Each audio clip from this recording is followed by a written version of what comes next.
دوستوں، بزرگوں اور بھائیوں، نبی رحمت صلی اللہ تعالیٰ علیہ وآلہ وسلم کی سیرت مبارکہ اور سرور کائنات علیہ الصلاۃ والسلام کے احوال شریفہ کا ذکر امت مسلمہ کے درمیان روز کیا جاتا ہے۔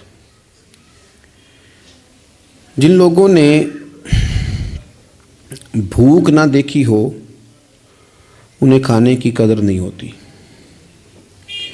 جن لوگوں نے گرمی نہ دیکھی ہو انہیں سردی کی خوبصورتی کا احساس نہیں ہوتا، خزاں سے جو گزرا ہی نہ ہو وہ بہار کی کیا قدر کرے گا۔ ہم نے وہ انسانی رویے نہیں دیکھے، وہ غلامی نہیں دیکھی، وہ آزمائش نہیں دیکھی، وہ ظلم، وہ جبر، وہ قہر نہیں دیکھا۔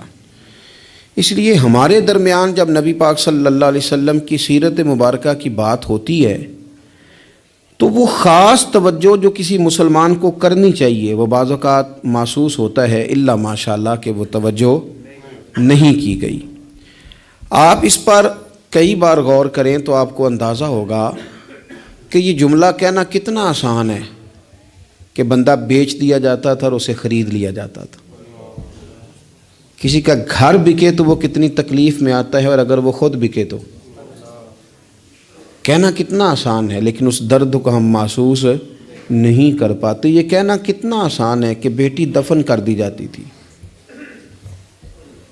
لیکن اگر آپ تاریخ پڑھیں تو یہ لفظ نہیں ہے کہ بیٹی دفن کی جاتی تھی، لفظ یہ ہے کہ زندہ ہی دفن کر دی جاتی تھی، اسے مارا بھی نہیں جاتا تھا، زندہ درگور قبر میں اتار دیا گیا ہے۔ اب ہم اس کیفیت کو سمجھنے سے عاری ہیں، سمجھ نہیں پا رہے ہوتے کہ ہم کس طرح کر کے ان چیزوں پر غور کریں اور توجہ کریں کہ یہ کس قدر زیادہ اللہ نے ہمیں آسانی دی ہے کہ رسول پاک کی غلامی عطا فرمائی ہے۔ تو جو عرض کرنا چاہ رہا ہوں اس پر آپ غور کریں گے کہ وہ اس دور کی شدتیں چونکہ ہم نے دیکھی نہیں، آج بھی نہیں دیکھ رہے، تو اس لیے بعض اوقات میں دیکھتا ہوں کہ وہ بات ہو رہی ہوتی ہے تو لوگ اس کو اسی لہجے میں لے رہے ہوتے ہیں۔ نبی پاک صلی اللہ علیہ وسلم نے لوگوں کے اندر احساس بانٹا ہے، حضور نے درد دل تقسیم کیا ہے۔ نبی پاک علیہ الصلاۃ والسلام نے انہیں مادہ پرستی سے کھینچ کر اللہ کے قرب کا رستہ دکھایا ہے۔ حضور علیہ الصلاۃ والسلام نے انسانوں کے دل انسانوں کے حق میں نرم کیے۔ قرآن مجید فرماتا ہے لقد جاءکم رسول من انفسکم، تحقیق تمہیں میں سے ہم نے تمہیں ایک رسول عطا فرمائے، عزیز علیہ ما عنتم۔ قرآن مجید کے لفظوں کا حسن دیکھیے، فرمایا تمہارا مشکل میں پڑنا میرے نبی کو تکلیف دیتا ہے، حریص علیکم، وہ تمہاری بھلائی چاہنے میں جلدی کرتے ہیں، وبالمؤمنین رؤوف الرحیم، مومنوں پہ رؤوف بھی ہیں اور رحیم بھی۔ نبی پاک صلی اللہ تعالیٰ علیہ وسلم نے دولت احساس، ہمارے اندر احساس نہیں رہتا، کوئی بھی کسی بھی قسم کی جب ہم کوئی بات شروع کرتے ہیں تو ہم یہ سمجھتے ہیں کہ دراصل جو میں نے سوچ لیا ہے اور جو میں نے طے کر لیا ہے وہ ٹھیک ہے۔ دوسروں کا جذبہ اور ان کے جذبات کا احساس وہ کرتے نہیں ہم، اور اگر کبھی نیکی کرتے بھی ہیں تو اس کو اتنا محدود کر لیتے ہیں، اپنے ذہن میں پہلے محدود کر لیتے ہیں کہ اس کا جو اسلام آفاقی پیغام نیکی کا دیتا ہے وہ ہمارے ذہنوں میں موجود ہی نہیں رہتا۔ دیکھیے نبی پاک صلی اللہ تعالیٰ علیہ وسلم نے امت پر جب صدقات اور زکوٰۃ ضروری قرار دیے تو فرمایا تم نے 2.5% زکوٰۃ دینی ہے، وہ بھی سال گزرنے کے بعد۔ اور کسی شخص کو حضرت ابی بن کعب رضی اللہ تعالیٰ عنہ نے کہا میں سارا مال دینا چاہتا ہوں، حضرت ابو لبابہ رضی اللہ تعالیٰ عنہ نے بھی کہا میں سارا دے دینا چاہتا ہوں، تو فرمایا چوتھا حصہ دے اگر بہت شوق آیا ہے تو، ایسا نہ ہو تیرے بچے بعد میں دوسروں کے ہاتھوں کی طرف دیکھیں۔ لوگوں کو حضور نے اتنا پابند کیا، لیکن جب اپنی ذات کی باری آئی تو کنز المال میں موجود ہے کہ ایک صحابی نے آ کے کوئی سوال کیا، یا رسول اللہ صلی اللہ علیہ وسلم مجھے کوئی چیز چاہیے، تو کریم فرمانے لگے اس وقت تو بظاہر میرے پاس موجود نہیں، ذرا لطف لیجئے گا بات کا۔ حضور فرمانے لگے فلاں دکاندار کے پاس جا اور میرے نام پہ ادھار لے لے، یعنی میرے نام پہ ادھار لے لے۔ وہ کہتے ہیں نا میرے ابا جی کا کھاتا چلتا ہے وہاں تو میں چیزیں لے لیتا ہوں، فرمایا میرے نام پہ تو ادھار لے لے، پیسے میں دے دوں گا۔ حضرت عمر بیٹھے تھے، انہوں نے کہا یا رسول اللہ صلی اللہ علیہ وسلم، اللہ ہمیں اس کا مکلف تو نہیں کرتا، لا یکلف اللہ نفسا الا وسعہا، ہے تو دے دو ورنہ پابندی نہیں۔ قرض اٹھا کے کسی کی مدد کرنا اللہ تو اس کا پابند نہیں کرتا۔ حضرت عمر نے جب حضور کو یہ کہا تو سرکار نے یہ بات ناپسند کی، پسندیدگی کا اظہار نہیں کیا۔ ایک انصاری قریب بیٹھے تھے، وہ کہنے لگے حضور آپ بانٹیے، عرش کا مالک آپ کو بڑا ہی عطا کرے گا۔ حضور ان کی بات سے راضی ہوئے اور پتہ کیا فرمایا؟ فرمایا مجھے بھی اسی چیز کا ہی حکم دیا گیا ہے۔ قرض اٹھا کر بھی حضور صلی اللہ تعالیٰ علیہ وسلم کسی کے ساتھ بھلائی کرتے ہیں۔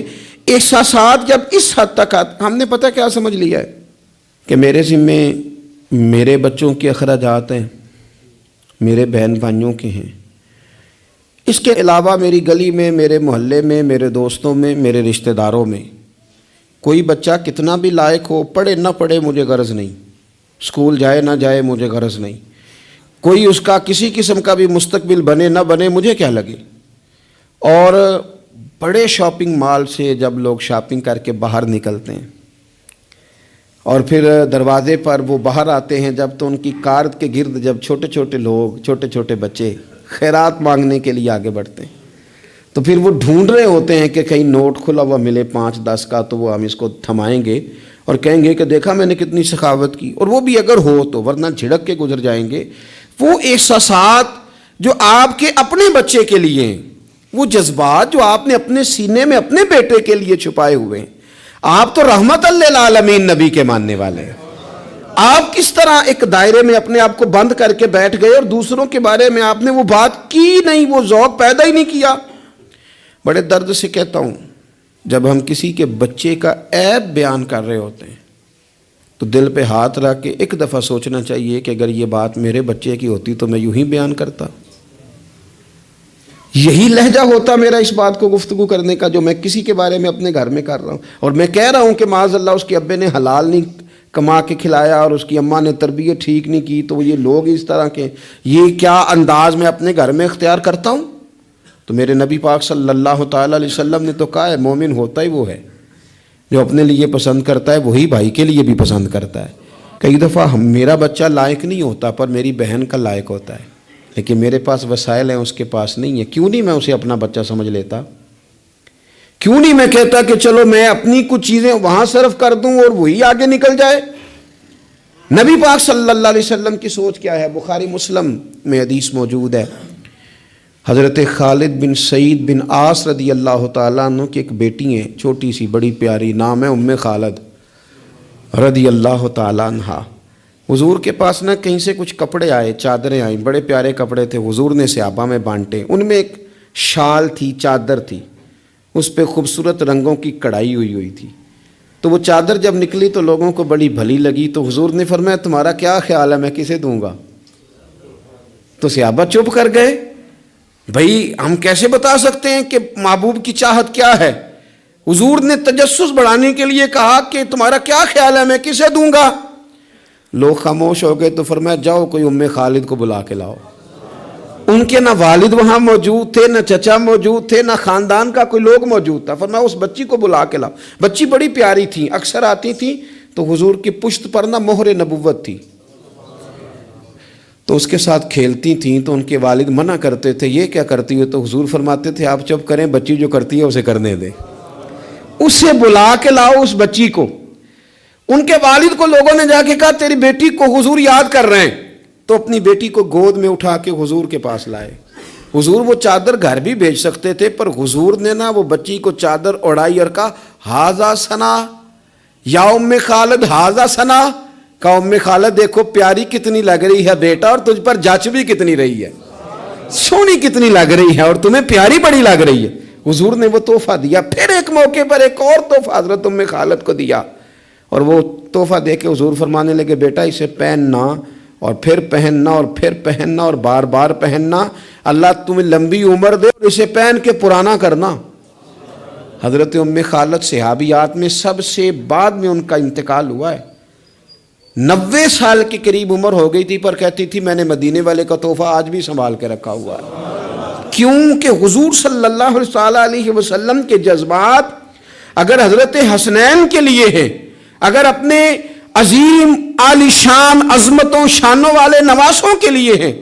تو حضور صحابہ سے ہی پیار نہیں کرتے تھے, صحابہ کی اولادوں سے بھی پیار کرتے تھے. ان کی اولادوں تک حضور کی محبت کا یہ رنگ جاتا تھا. ہم چونکہ ترجیحی بنیادوں پر خیر خائی نہیں کرتے, کبھی کوئی آ گئی نیکی تو کر لی, وہ بھائی سارے کپڑے اپنے گھر میں بانٹنے, جو ملے گا اسے پلٹ کے اپنے گھر ہی پھینکنا ہے. کسی کا کوئی حق ہی نہ رہے ہماری دولت پر, کسی کا کوئی حق ہی نہ رہے ہماری خیر خائی پر, پلٹ پلٹ کر. وہ میں اکثر کہتا ہوں کہ عجیب زمانہ آ گیا نا, پیر صاحب کے گھر میں پیدا ہونے والا پیر ہے, دوسرا ہو سکتا لیڈر کا بیٹا ہی لیڈر ہے, دوسرا ہو سکتا سیاستدان کا بیٹا ہی. وہ بھئی کس نے پابندی لگا دی ہے کہ یہ کہیں اور نہیں جا سکتی؟ اور سب جگہ اللہ ماشاءاللہ, دینی لوگوں میں بھی, دنیاوی لوگوں میں بھی, سیاسی لوگوں میں بھی, سب جگہ ہر جگہ یہی ہے کہ اس کے بعد اس کا بیٹا ہی آئے گا. کوئی چیز باہر جانی نہیں چاہیے, جانے نہ پائے, ہر چیز گھر کے اندر رکھو. آپ نیکی کا جذبہ پیدا کریں. ہم نا تھوڑا سا دوسروں سے ممتاز بن جاتے ہیں. کوئی بندہ کو نیکی کر لے تو اسے بخار چڑھ جاتا ہے کہ میں نے کی تو ہے نا. کوئی بندہ تھوڑا سا عالم ہو جائے تو وہ کہتا ہے کہ میری ساری عزت کرو, تمہیں نہیں پتا کہ میں تھوڑا پڑھا ہوں. میری طرح کے بندے بڑی جلدی وہ اوپر اٹھ جاتے ہیں. اسی طرح کا معاملہ افسر کا ہے, اسی طرح کا معاملہ مالدار آدمی کا ہے, خود اپنا اعزاز بنا لیتے ہیں. رسول پاک کی یہ شان ہے کہ اللہ نے انہیں نبیوں کا امام بنایا ہے. اور بعد از خدا بزرگ توئی قصہ مختصر. حضور روٹین میں تو بیٹھتے تھے, جمعے کا خطبہ دینے کے لیے تو منبر پہ آتے تھے, پر باقی صحابہ کے اندر مل جل کے بیٹھتے تھے, مل جل کے.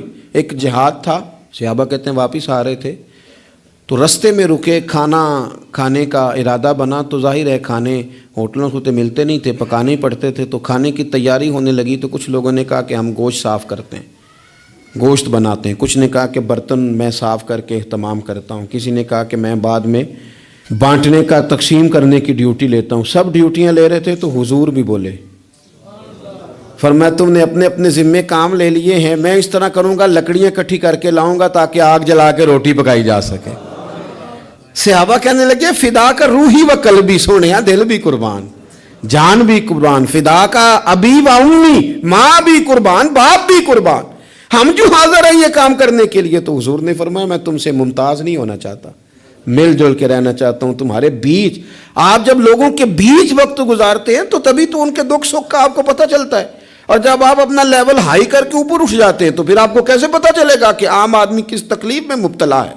میرے نبی پاک علیہ السلام صحابہ کیا حضور سے بات کرتے, حضور تو نبیوں کے امام ہیں, لیکن سرور کائنات علیہ السلام نے لوگوں کے بیچ رہ کے لوگوں کے ساتھ اعلیٰ نیکی کرنے کا پیغام دیا, اور نیکی کو اس کے بام عروج تک جا کر لوگوں تک اتارنے کی نبی پاک علیہ السلام نے بات کی. بام عروج تک جا کے. کبھی اس طرح بھی ہوتا ہے کہ سامنے والا تلخ رویہ لے کے آتا ہے, لیکن دین کے اندر آپ کو یہ حکم دیا گیا ہے کہ آپ بندہ دیکھ کے اپنا رویہ نہیں بدلیں گے. آپ یہ دیکھیں گے کہ میرے دین نے مجھے کیا پیغام دیا ہے. آپ جس طرح مسجد میں دیندار ہیں, بازار میں بھی اسی طرح ہی دیندار ہیں, دکان پہ بھی اسی طرح ہی دیندار ہیں, کیونکہ اسلام جہتی اور وقتی مذہب نہیں, موسمی نہیں. آپ یہ کریں گے کہ آپ ہر مقام پہ اللہ رسول کو پیش نظر رکھ کے آگے بڑھیں گے. اور اگر یہ نہیں ہے مزاج تو پھر معاملہ اور ہے. دیکھیے بدر کے دن جو لوگ آئے تھے نا مسلمانوں سے لڑنے کے لیے, تو وہ کوئی پھول لے کے نہیں آئے تھے, گھی شکر لے کے تو نہیں نا میدان میں آئے تھے, نہ ان کے پاس مٹھائیوں کے ڈبے تھے, تلواریں اور نیزے لے کے آئے تھے. اور انہوں نے باقاعدہ مقابلہ کیا, 14 مسلمانوں کو شہید کیا. یہ تو اللہ تعالیٰ کا کرم ہے. وَلَقَدْ نَصَرَكُمُ اللَّهُ بِبَدْرٍ وَأَنْتُمْ أَذِلَّةٌ, کہ اللہ تعالیٰ نے مسلمانوں کو کامیابی دی, وہ مسلمانوں کے قابو آ گئے. اب وہ 70 بندے قیدی بنا کے لائے گئے. وہ لڑنے آئے ہیں گھر سے, پھول لے کے نہیں آئے. قید خانے اس طرح تو تھے نہیں جس طرح آج جیل بنی ہوئی ہے. تو مختلف صحابہ, جس کے پاس ایک کمرہ خالی تھا اس نے ایک آدمی کو گھر میں قید کیا, کسی نے 2 کو کیا, حضور نے وہ بانٹ دیے. حضرت مصعب ابن عمیر رضی اللہ تعالیٰ عنہ کے بھائی ابو عزیز بھی کافروں کی طرف سے لڑتے ہوئے آئے, اور باقاعدہ جھنڈا تھامے ہوئے تھے, آگے تھے, سپہ سالار بنے ہوئے تھے. وہ بھی قیدی ہو کے آئے. تو ایک انصاری ان کے ہاتھ باندھ رہے تھے, تو حضرت مصعب ابن عمیر قریب سے گزرے, فرمانے لگے ذرا زور سے باندھنا, اس کی ماں کے پاس بڑے پیسے ہیں, چھڑا لے گی فدیہ دے کے. تو ابو عزیز کہنے لگے مصعب تو میرا بھائی ہو کے اس طرح کی باتیں کرتا ہے؟ تو فرمانے لگے تجھے کس نے کہا کہ میں تیرا بھائی ہوں؟ میں تیرا نہیں بھائی، میں اس انصاری کا بھائی ہوں جو میرے مدینے والے حبیب کا کلمہ پڑھتا ہے، میرے رشتے اسلام کی بنیادوں پہ، یہ میرا بھائی ہے، اور زور سے مانگنا اس کو، چھڑا لے گی اس کی اماں پیسے دے کے۔ وہ کہتے ہیں میں ایک انصاری صحابی تھے حضرت ابو یسر رضی اللہ تعالیٰ عنہ، ان کے گھر میں قید تھا، زیادہ باتیں نہیں حضور نے بیان کی، بس ایک بات کی، فرمایا بھائی قیدیوں سے اچھا سلوک کرنا۔ کن سے؟ قیدیوں سے اچھا سلوک کرنا، بس حضور نے کہہ دیا۔ کہتے ہیں میں جن کے گھر قید تھا وہ غریب آدمی تھے، عرب میں کوئی بندہ تھا جو شام کو روٹی کھاتا تھا، اناج ملتا نہیں تھا، غریب لوگ کھجور کھا کے دودھ پی کے سو جاتے تھے، روٹی جب آتی تھی تو بچے دلچسپی سے لپکتے تھے کہ کھانا آیا ہے، روٹی آئی ہے۔ کہتے مجھے حضور نے جس گھر میں بندہ ہوا تھا، نبی پاک کی نصیحت تھی لوگوں کو کہ قیدیوں سے اچھا سلوک کرنا۔ ابو عزیز کہتے ہیں کہ حضرت ابو یسر رضی اللہ تعالیٰ عنہ جن کے گھر میں قید تھا، وہ سویرے مزدوری کرنے جاتے، شام تک محنت کر کے 2 روٹیاں کما کے لاتے، لیکن وہ 2 روٹیاں مجھے کھلا دیتے، اپنے بچوں کو کھجور اور دودھ پلا کے سلا دیتے۔ میں ان سے کہتا یار میں تمہارا قیدی ہوں، کوئی مہمان تھوڑا ہوں، اور پھول اور گھی شکر لے کے نہیں تلوار لے کے لڑنے آیا ہوں، یہ تمہارا کیا رنگ ہے؟ تو وہ فرماتے ہمیں لمبی باتوں کا نہیں پتا، ہمیں تو ہمارے نبی نے کہا ہے ان کے ساتھ اچھا سلوک کرنا ہے، تو لہٰذا ہم نے اچھا ہی سلوک کرنا ہے۔ ہم نے نہ کبھی قطرے پہ غور کیا اور نہ دریا دیکھا، بس جہاں تیری جھلک دیکھی وہیں ڈوب گئے، ہمیں اس سے کیا کر، حضور نے کہا اچھا سلوک کرنا ہے۔ ابو عزیز کہتے ہیں جب میں روٹی کھاتا تھا اور محنت مزدوری سے کما کے لاتے تھے اور ان کے بچے دودھ کھجور پہ گزارا کرتے تھے تو میں رویا کرتا تھا اور میں کہتا تھا جو دین کے بارے میں کفر نے بتایا تھا وہ اور تھا، جو بتایا تھا وہ اور تھا، اور جو میں نے دیکھا ہے یہ تو اور ہے، جو میں نے عملاً دیکھا ہے یہ تو اور ہے۔ آپ کے جذبات ہوں، آپ کے خیالات ہوں، آپ کی اچھائی لوگوں کو قائل کر لے۔ دیکھو میرے عزیز، آ جاتے ہیں لوگ، ان کے ذہن بنا دیے جاتے ہیں، لوگوں کو کہا جاتا ہے مولوی خطرناک ہوتے ہیں، یہ بڑا ڈرونا سبجیکٹ ہے، اس کے قریب نہ جانا۔ کہا جاتا ہے کہ جناب ہو دیندار طبقہ، کیا کریں اس نوجوان کو پتہ ہی نہیں بیچارے کو، اس کو جس طرح کسی نے گائیڈ کیا اس طرح وہ گائیڈ ہو گیا۔ اب اگر آپ کے جذبات بھی اس کے لیے جارحانہ ہوں گے تو اسے پناہ کہاں ملے گی؟ آپ کو اس کو بتانا ہے کہ بات کچھ اور ہے، رنگ کچھ اور ہے، تجھے جو پڑھایا گیا ہے وہ بات اور ہے اور یہاں وہ رنگ اور ہے۔ حضرت فضالہ بن عمیر کہتے ہیں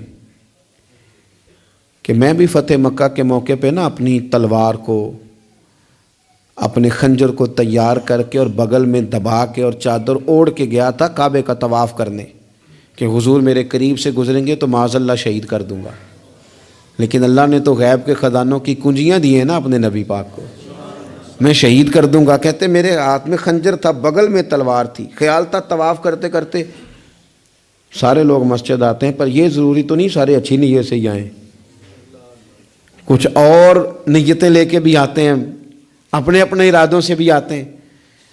خنجر لے کے آیا خانہ کعبہ کا طواف کرنے، اور جب نبی کریم صلی اللہ تعالی علیہ وسلم نے مجھے دیکھا، حضور جان چکے ہیں کہ میں قتل کرنے کے ارادے سے آیا ہوں، تو مجھے دیکھ کے فرمانے لگے تو فضالہ ہے؟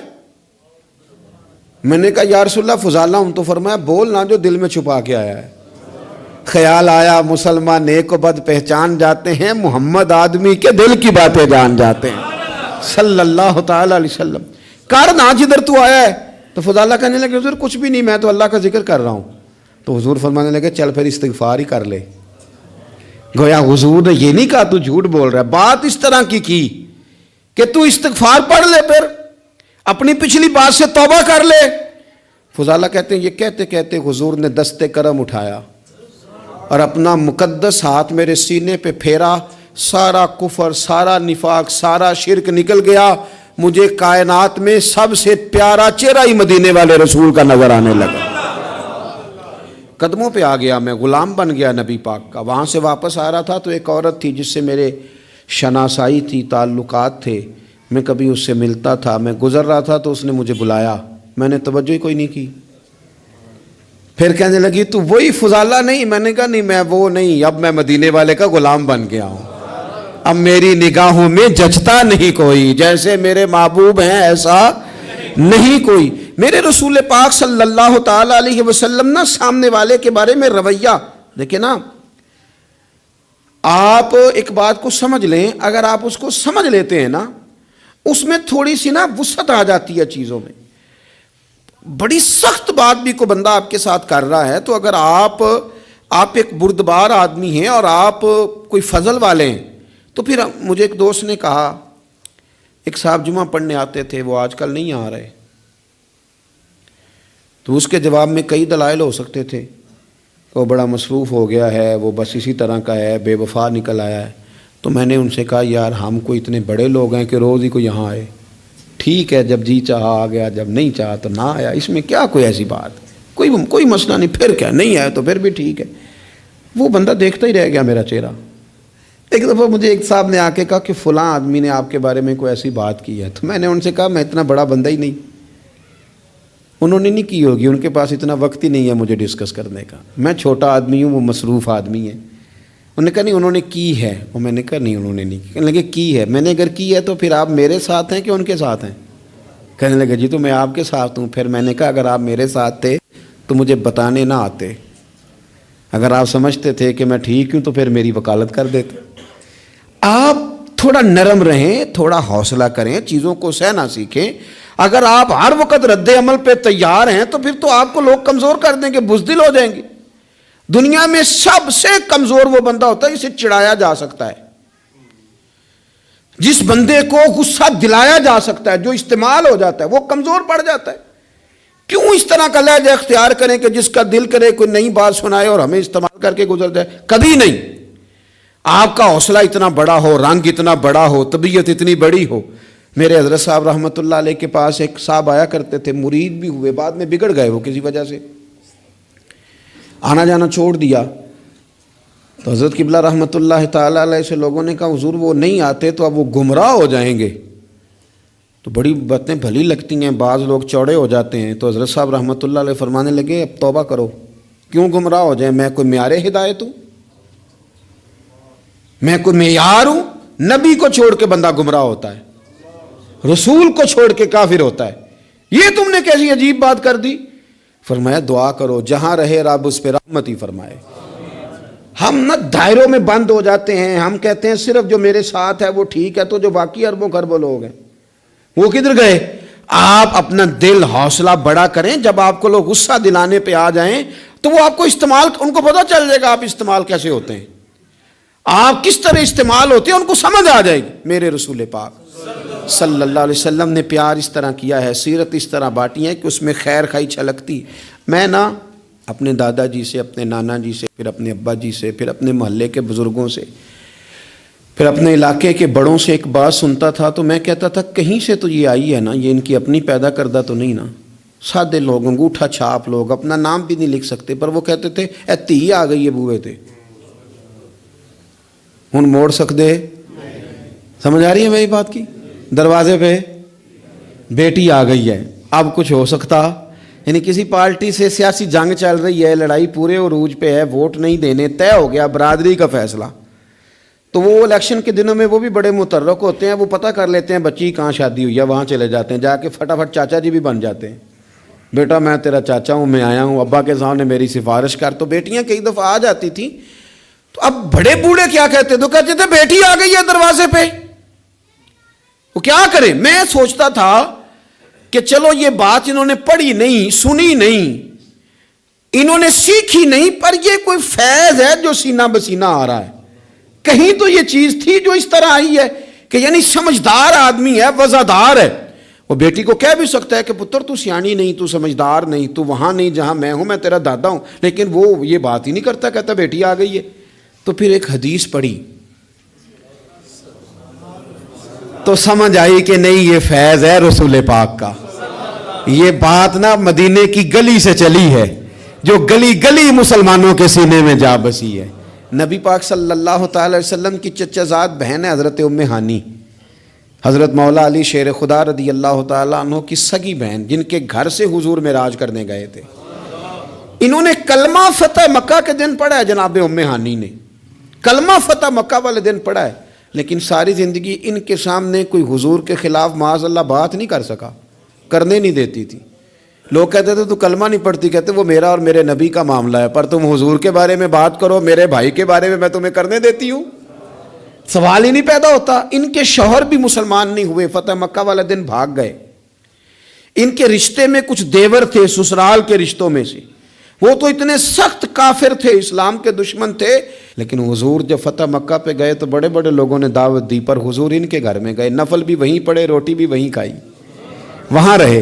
حضور وہاں سے تشریف لے گئے ایک اور جگہ، تو اعلان ہوا کہ ان کے وہ جو دو دیور ہیں جناب ام ہانی رضی اللہ تعالیٰ عنہ کے، ان کو نہ جہاں ملے مار دیا جائے۔ اب انہیں ڈھونڈ کون رہا ہے؟ مولا علی خود ڈھونڈ رہے ہیں، حالانکہ وہ رشتہ دار ہیں، حضرت علی نے تلوار پکڑی ہے، جہاں ملیں گے مار دوں گا۔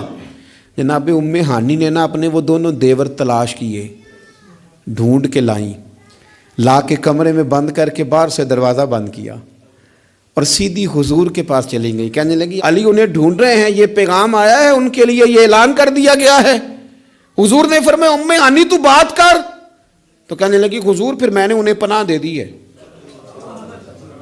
تی آ گئی نا بوے تے، بیٹی آ گئی، میں نے پناہ دے دی ہے، کوئی دوسرا جملہ نہیں، کوئی دوسری بات نہیں۔ یہ امام الانبیاء بول رہے ہیں، یہ سرور کائنات بول رہے ہیں۔ حضور فرمانے لگے ام ہانی، جسے ام ہانی نے پناہ دے دی اسے محمد عربی نے بھی پناہ دے دی، بلا لو علی کو واپس، ہم نے نہیں مارنا، جسے تو نے پناہ دے دی اسے ہم نے بھی پناہ دے دی۔ بیٹی جو آ گئی ہے، بہن جو آ گئی ہے دروازے پہ، چل کے جو آ گئی ہے تو ختم ہو گئی بات۔ مجھے سمجھ آ گئی کہ میرے دیہات کے بزرگوں کے سینوں تک یہ جو بات پہنچی ہے تو یہ کوئی فیض ہے، یہ کوئی کرم ہے، یہ کہیں سے چلی ہے جو یہاں تک آئی۔ عزیز بھائی، رسول پاک صلی اللہ علیہ وسلم نے وہ والی سوچیں سوسائٹی کو دیں، معاشرے میں وہ والی خیر نبی پاک علیہ الصلوۃ والسلام لے کے آئے جس کی سوسائٹی کو بڑی زیادہ ضرورت تھی، جس کی حاجت تھی۔ میرے رسول پاک صلی اللہ تعالی علیہ وسلم خوب محبت فرماتے، اپنوں سے، بیگانوں سے، غیروں سے، اس سے بھی اس سے بھی۔ لوگوں کی رسائی حضور تک آسان تھی، اپنا دکھ جا کے حضور کو سنا لیتے تھے۔ میں آپ سے عرض کروں، پہلے تو دکھ سنتا کوئی نہیں، اور اگر کوئی سننے لگے تو سنانے والا سناتا نہیں۔ کیوں؟ اعتماد کیسے کریں؟ یہ کیسے کہیں کہ ہمارا راز راز ہی رہے گا؟ لوگ اپنے سینوں میں چھپائے نفسیاتی مریض ہو گئے، لوگ اپنے دلوں میں اپنے دکھ لیے قبروں تک چلے گئے، لیکن اعتماد کیسے کریں؟ وہ بندہ کہاں سے ملے جو دکھ سنے گا پھر اس کا پردہ بھی رکھے گا، جو بات سنے گا پھر اس پر طے بھی کرے گا؟ کوئی اشک شوئی والا، کوئی ایسا بندہ جس کے پاس بندہ جائے اور کندھا اس کا خالی ملے اور بندے کو پتا ہو کہ میں جتنا مرضی روؤں گا یہ کندھا بھی نہیں ہٹائے گا۔ لوگوں کو یہ میسر ہی نہ آیا، لیکن میرے رسول کائنات سرور دو عالم نور مجسم صلی اللہ تعالی علیہ وسلم کی خدمت میں کوئی بھی آیا، وہ یار حضور بھی تو بڑا ہی مصروف ہے نا، پگلی عورت ہے، دیوانی ہے، اس نے آ کے کہا حضور میں نے کوئی بات کرنی تھی، تو فرمایا تو جس گلی میں کہے گی میں وہیں تیری بات سننے کو تیار ہوں، تو جہاں کہے گی۔ یعنی یہ نہیں فرمایا کہ تو کل شام عصر میں آ جانا، ہوتی ہے مصروفیات، ترتیب دے لیا جاتا ہے، وقت بعض اوقات ہوتے ہیں مسائل، لیکن حضور نے جو سیرت چھوڑی وہ یہ ہے کہ تو جہاں کہے گی۔ اور صحابہ کہتے ہیں پھر ہم نے دیکھا بھی اس نے ایک گلی میں حضور کو کھڑا کیا ہوا ہے، اور وہ نبی پاک صلی اللہ علیہ وسلم کو نہ اپنے دکھ سنا رہی ہے۔ شاید یہی وجہ تھی حضور کائنات کے دکھ سنتے تھے اور کائنات میرے نبی کی رسالت کا اعلان کرتی تھی۔ حضور اگر ان کی سنتے تھے تو یہ ساری زمین و آسمان کی مخلوق حضور کے ترانے پڑھتی تھی، نبی پاک کی نعتیں پڑھتی تھی، حضور کا تذکرہ کرتی تھی، یہاں تک کہ جن کو لوگ بھیڑیے کہتے ہیں وہ بھی حضور کے گن گاتے تھے۔ ایک شخص کہتا ہے میں بکریاں چلا رہا تھا تو بھیڑیا ایک بکری اٹھا کے لے گیا، میرے پاس نیزہ تھا، تلوار تھی، ڈنڈا تھا، میں نے اس کو اس طرح کر کے گھیرا کہ بکری چھڑا لی۔ بھیڑیا جا کے بیٹھ گیا پہاڑ کے اوپر، اس کو رب نے زبان دی، وہ بولنے لگا، کہنے لگا مجھے اللہ نے رزق دیا تھا تو نے چھین لیا ہے۔ کہتے میں پہلے ڈرا، پھر میں نے اسے کہا بھیڑیا کیسے بولتا، یہ تو بڑی عجیب بات ہے۔ وہ کہنے لگا ایک بات اس سے بھی عجیب ہے، میں نے کہا وہ کیا؟ کہنے لگے مدینے میں حضور آ گئے ہیں اور تو نے ابھی تک جا کے کلمہ ہی نہیں پڑھا. وہاں حضور آ گئے اور تو نے یہ، اس سے بھی عجیب بات نہیں، بھیڑیا بول رہا ہے. کائنات کے جب حضور نے، یہ جو پوری دنیا میں لوگوں نے یا رسول اللہ یا رسول اللہ یا رسول اللہ کی صدا بلند کی، اور یہ ذرہ ذرہ بھی عید میلاد پہ حضور کے ترانے پڑھتا نظر آیا، تو یاد رکھو حضور نے اپنی مدثر کی چادر پھیلائی ہی اتنی ہے کہ دھرتی ساری کے دکھ حضور نے سمیٹ لیے. اللہ کے رسول صلی اللہ علیہ وسلم نے اپنی چادر نور میں لے لیا سب کو. پر میں کیا کروں، میری ملت کا جوان اگر کبھی موبائل سے گردن اٹھائے گا تو باپ کا حال پوچھے گا نا. وہ اگر کبھی مووی سے اپنے آنکھیں سائیڈ پہ کرے گا تو اماں سے پوچھے گا نا کہ آپ کو کوئی تکلیف تو نہیں ہے. اس طرح کر کے دنیاوی مشاغل اور مسائل میں ہم الجھ گئے ہیں اور کوئی فائدہ بھی نہیں اٹھا پا رہے. کچھ بھی نہیں ہے، کچھ بھی نہیں ہمارے، ہم نے کوئی نفع نہیں حاصل کیا، الجھتے ہی جا رہے ہیں. ایک تو اپنے آپ کو لوگوں کے بیچ لائیں، اپنے آپ کو بڑا سمجھنا ختم کریں، کسی کی بھی بات سنیں، کسی کو بھی، یعنی خود ہی سارا کچھ بن جانا، خود ہی بتا دینا، خود ہی اعلان کر دینا، خود بخود ہی اپنے آپ کو نیک سمجھ لینا، خود بخود ہی اپنے آپ کو بڑا جان لینا، اس سے تھوڑا سا باہر آئیں. اور دوسرا یہ کہ جس حد تک ممکن ہو، جس حد تک آنسو پوچھے جا سکیں اس حد تک تو جانا ہماری ڈیوٹی ہے کہ نہیں. جو ہماری احاطے میں لوگ آتے ہیں ان کی حد تک تو ہم خیر بانٹ سکتے ہیں کہ نہیں. ایک بات آخر میں آپ کی خدمت میں نے عرض کرنی ہے، بڑی تکلیف کے ساتھ عرض کروں گا. دیکھیں، کچھ نہیں نہ کر سکتے تو لوگوں کے لیے جذبات ہی اچھے کر لیں، خیر کے جذبات اپنے دلوں میں لوگوں کے لیے پیدا کریں اور موقع دیں. ہر شخص اپنی اپنی جگہ پہ اپنے اپنے حساب سے. آپ نے کبھی حدیثوں کی روایت میں یہ سنا ہے کہ یہ حدیث حضرت خالد بن ولید سے مروی ہے؟ ہوں گی چند احادیث، پر چند حدیثیں کس سے مروی ہیں؟ حضرت ابو ہریرہ سے ہیں، حضرت انس بن مالک سے، حضرت عائشہ سے، ایسے ہی ہے. چلیں، آپ نے وہ واقعہ سنے ہوں کہ تلوار لی تھی تو فلاں جگہ پہ حضرت ابو ہریرہ نے اتنے لوگ کاٹ دیے تھے، کوئی بات ایسی سنی ہو؟ ایک آدمی میدان میں ہے، وہ جہاد کر رہا ہے، کہ یہاں بیٹھا ہے وہ رسول اللہ کا دین بیان کر رہا ہے. ہر بندے کا شعبہ ہے. نہ حضرت خالد بن ولید نے یہ کہا کہ ابو ہریرہ آپ میدان میں کیوں نہیں آ رہے، اور جناب ابو ہریرہ نے نہ یہ کہا کہ آپ حدیثیں کیوں نہیں روایت کر رہے. تو ہم ایک دوسرے کے لیے جب جذبات اتنے حسین پیدا کر لیتے ہیں، دل ہم، اگر حضرت ابو ہریرہ رضی اللہ تعالیٰ عنہ حضور سے وہ سارا خزانہ لے کے اندر جمع نہ کرتے تو ہم تو آج بھائی کوئی شے ہی نہ بتا پاتے لوگوں کو، کوئی چیز آتی نہ. یہ ضبط، یہ حوصلہ انہوں نے پیدا کیا تو بات آگے کی. کسی بھی شعبے میں آپ تعلق رکھتے ہیں، کسی بھی شعبے میں ایک دوسرے کی، میں کہا کرتا ہوں یہ سپیکر والا ساتھی نہ آئے تو ہم بڑے پریشان ہو جائیں، کیونکہ اس نے چلایا ہے تو میری بات آپ تک پہنچ گئی. ہر بندے کی ضرورت کو محسوس کریں. میں بہت سارے کام نہیں کر پاتا اپنے ہاتھ سے، یعنی مجھے روز کہیں دور دراز جلسوں پہ جانا ہوتا ہے، پر جلسے پہ جا کے میری ہی اہمیت ہے، میرا ہی نعرہ ہے، میرے گلے میں ہی پھول ہیں. پر ڈرائیور جو بیچارہ، میں تو سو گیا گاڑی میں، وہ تو جاگتا رہا. میں کئی دفعہ سارے راستے سویا رہا، وہ جاگتا رہا. اس کے بغیر کام چلتا ہے؟ تو بھئی ہر بندے کی اپنی جگہ پہ ایک اہمیت ہے. آپ اس اہمیت کو سمجھیں اور پیار بانٹیں. اللہ کے حضور دعا ہے مالک میں حضور کی سیرت سے فیض یاب فرمائے. آخر دعویٰ یان الحمدللہ رب العالمین.